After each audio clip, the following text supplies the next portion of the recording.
आप देख रहे हैं न्यूज़ 7 हिंदी। आइए एक नजर डालते हैं उत्तराखंड के मुख्य खबरों पर।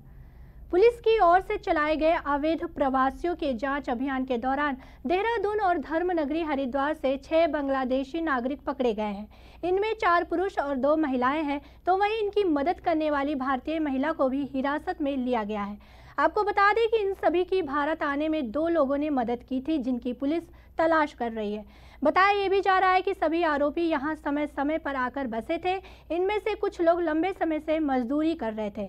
फिलहाल पुलिस इन आरोपियों से पूछताछ कर रही है।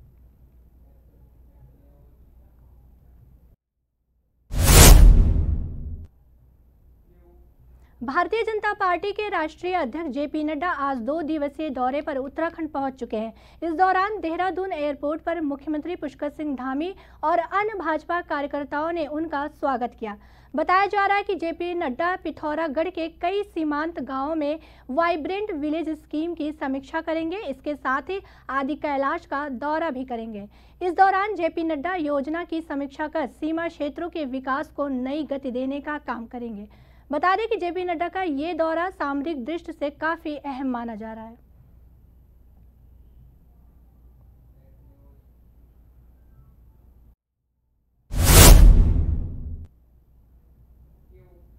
उत्तराखंड में त्रिस्तरीय पंचायत चुनाव जल्द होने की संभावना है। उत्तराखंड सरकार जिस अध्यादेश पर राज्यपाल की मुहर का इंतजार कर रही थी, उस पर अब फैसला आ गया है। दरअसल उत्तराखंड सरकार ने पंचायती राज एक्ट का संशोधन अध्यादेश और ओबीसी आरक्षण अध्यादेश को राजभवन भेजा था, जिन पर राजभवन ने मुहर लगा दी है। राजभवन से मंजूरी मिलने के बाद त्रिस्तरीय पंचायत चुनाव का रास्ता साफ हो गया है। इसके लिए उत्तराखंड सरकार ने अधिसूचना भी जारी कर दी है। वहीं इस पूरे मामले पर पंचायती राज मंत्री सतपाल महाराज ने बताया कि उत्तराखंड सरकार पंचायत चुनाव कराने के लिए पूरी तरह से तैयार है। ऐसे में अब राज्य निर्वाचन आयोग को चुनाव की घोषणा करनी है।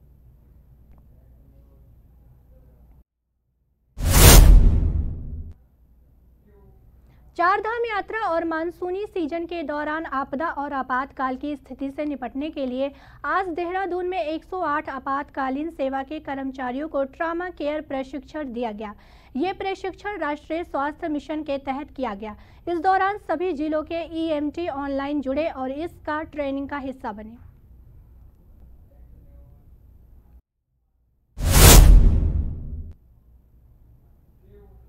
उत्तराखंड के पवित्र चारधाम यात्रा में इस बार श्रद्धालुओं का सैलाब उमड़ पड़ा है। 16 मई को जारी चारधाम यात्रा प्रबंधन एवं नियंत्रण संगठन ऋषिकेश की दैनिक रिपोर्ट के मुताबिक अब तक 8,17,714 श्रद्धालु चारधामों में दर्शन कर चुके हैं।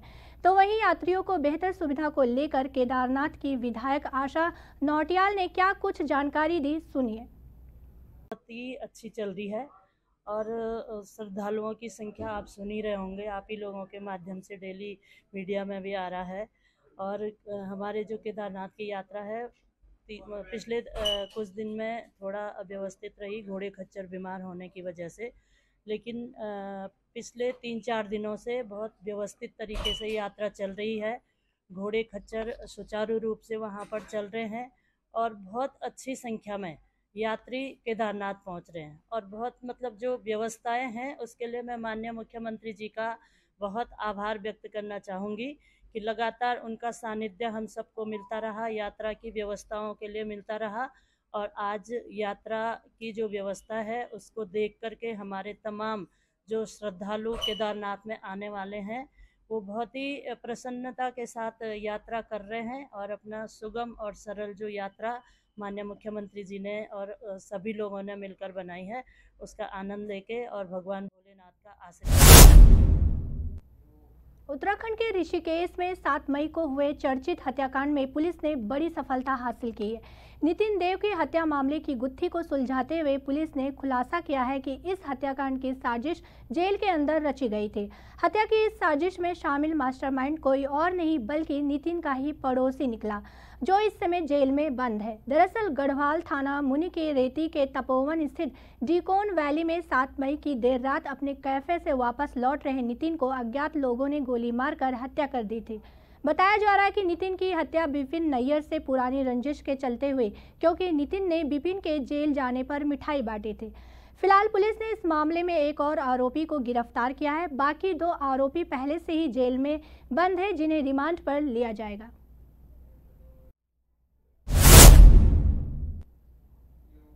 उत्तर प्रदेश समेत अन्य राज्यों के तर्ज पर आने वाले दिनों में उत्तराखंड में भी वाहनों की नंबर प्लेट पर पंजीयन कोड अंग्रेजी के स्थान पर हिंदी में अंकित नजर आएगा। इसके लिए भाषा मंत्री सुबोध उनियाल ने इस प्रस्ताव पर अनुमोदन दे दिया है। आपको बता दें कि ये बदलाव राजभाषा अधिनियम 2009 के तहत किया जा रहा है, जिससे सरकारी कामकाज में हिंदी के प्रयोग को बढ़ावा मिल सके।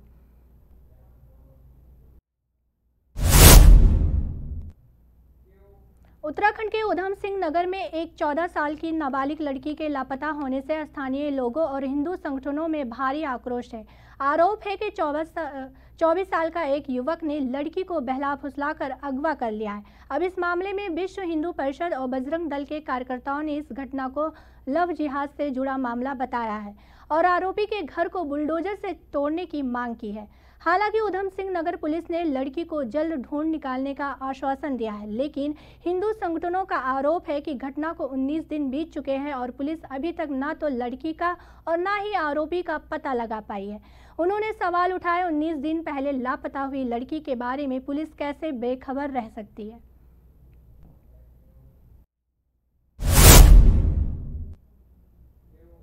चतुर्थ केदार भगवान रुद्रनाथ मंदिर के कपाट आज सुबह विधि विधान से पूजा अर्चना कर श्रद्धालुओं के लिए खोल दिए गए हैं। इस मौके पर 500 से ज्यादा श्रद्धालु इस पावन पल के साक्षी बने। इस मौके पर मंदिर को भव्य गेंदे के फूलों से सजाया गया है। कपाट खुलते ही मंदिर बाबा के जयकारों से गूंज उठा।